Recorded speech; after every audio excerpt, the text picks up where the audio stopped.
A slave master is a slave master, whether he's controlling you in the interest of harm or controlling you in the interest of his own benefit.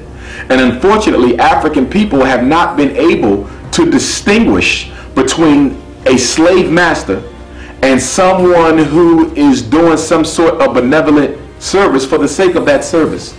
There's no college, no institution, no effort, no corporation I know of funded by Europeans that in some way, shape, or form does not serve the interests of the European who funds it.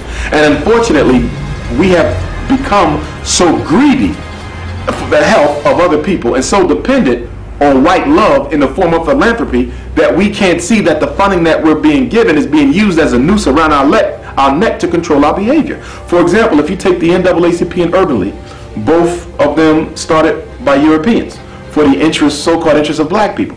They may fight for some degree of progress, but there's always a limit, an invisible ceiling on how far they will actually take the progress of the race. They fund you to control you.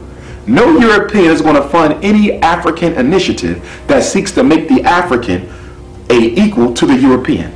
Equality is a sin in European culture for black people. So everything is done to make sure that whites will always be given advantage over blacks. See, white supremacy has two fists.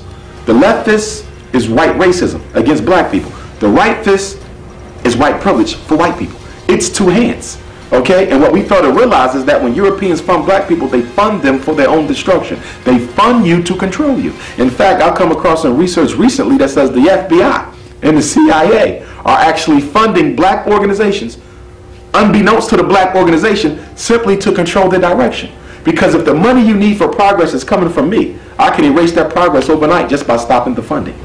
The only way we will be able to achieve what we need to as a race on this earth, as was taught to us by all of the great Pan-Africanists, from John Brown Russwurm to the Honorable Marcus Messiah Garvey, is to do it by ourselves and for ourselves.